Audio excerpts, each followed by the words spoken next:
You have to design the man that you want to become. When I was younger, okay, I grew up into a situation that might have just been very non-traditional. Like my parents were never together when I was born, and just I was born into this like split, broken household. That was love, and things were great for sure, but I didn't grow up into a traditional household, you can say. But there is no such thing as normal. Everyone has their own thing, you know. Um, but when I was younger, it's like I grew up with my mom, and maybe things weren't the best financially. Okay, I mean, how could I blame her? It's just like my mom, you know what I mean? It's one person trying to take care of us and stuff. It just was what it was. Um, and as I began to grow up, I realized at a young age that nobody was coming to save us. Okay, this was a pivotal point in my life because I realized that if I wanted life to be different, I had to do it.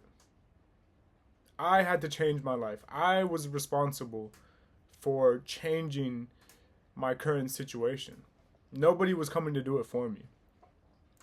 So it gave me this burning desire to make something of myself in this lifetime. Okay? At this time, I was maybe around 16 years old when this fire started to really get going. Okay?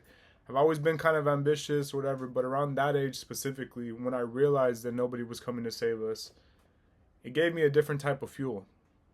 A fuel that was going to take me on a journey that I couldn't have predicted.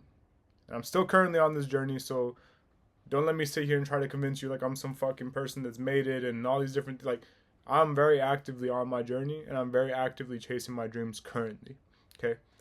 But when I was 16 years old, 17 years old, if I could look at where I'm at now that I'm 25, I mean, wow, I couldn't have imagined this. I'm living in New York now. When I was a kid, I was living in a tiny little border town in Arizona. Tiny town. So I'm a lot further than where I started. Um, and there was some things that I did when I was younger that looking back on, I think were very important to helping me get to where I'm at and helping me get to where I'm going, okay? And I'll tell you what I did. I remember laying in bed when I was like 16 years old, and there was a lot of stuff going on in our lives at the time. There was a lot of things happening, and it's just like I said, I came to that realization that no one was coming to save us. And in that situation,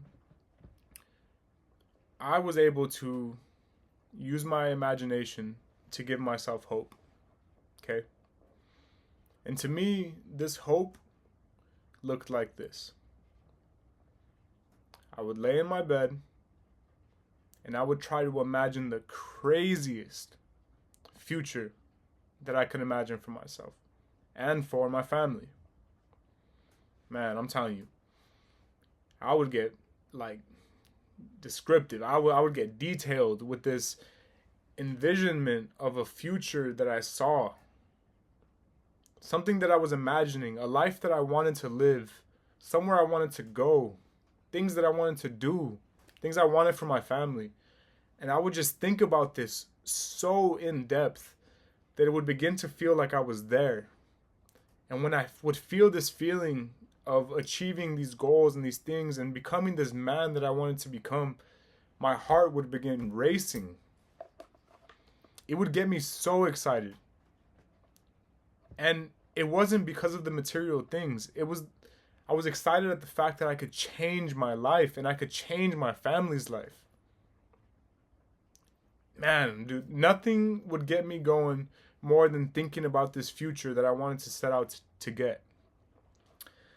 And the thing about this was I would get so descriptive that I would imagine this man, this person, this man in the future that was living this life, okay?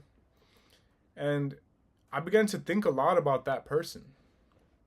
And along with thinking of that person, I began to ask myself some serious questions. I would ask myself, well, what does this person do? Like, what does he think about? What does he do on a daily basis? Like, is he reading books? Is he working out? Is he being good to his family? Is he being a good leader? Is he being responsible? Is he being accountable? All these things. And those were a lot of the answers. I knew that this person that I wanted to become was probably responsible, probably good with money, probably good with his family, probably held himself to a level of discipline that was required to upkeep this life that he had built, and probably read books. It's like all these things that he probably did. Okay, so I dissected this person that I was imagining, and all the things that they did, and all the habits that they had, and the way that they lived their life, because there was nobody really around me that I could look to be like, well, he's probably like that person. He's probably like that person. There wasn't really anyone to really properly compare him to. So I had to imagine him. I had to design him. I had to think about who this person was, because he didn't exist in my life. And in doing that, I was able to deconstruct his habits, and then I reverse engineered it, and I began starting to apply these habits to my own life. And luckily I was 16 years old and I didn't have an endless amount of bad habits baked into me. But the thing is about habits is you can always cut them if they're not serving you anymore. Fortunately, I was very young, my brain was very malleable, and I was just setting out on my journey into this world to make something of myself. Like I said, I'm currently still on this journey. So, what did I do? I began reading so many books. And man, like, I loved it. I started off with all, the average, self-help books and stuff, and then like finance stuff, and very, very rarely would I read any like storybooks or like, Harry Potter, any of those. I didn't really get into those type of things. Maybe when I was in middle school, I read like Percy Jackson books or something, but, I just went down that like self-help rabbit hole, and I just read just about any book, that I could. And I made a rule for myself. Basically what I did is like, on your iPhone, there's the bookstore and endless amounts of books. And just about every book's like maybe $15, $20 or something. And I made a rule to myself that I would, if there was a book that I was thinking about buying, I don't care what my financial situation looks like, especially, I'm a 16-year-old. At the time, if you have $20, that's $20, bro. As an adult, man, I can't even, those things go. But as a 16-year-old, $20 is like, oof, like, fuck, like, I don't want to waste that money, But I made a rule that if it came down to a book, I was always going to buy it, and I wasn't going to second guess it, even if it brought me down to my last dollar.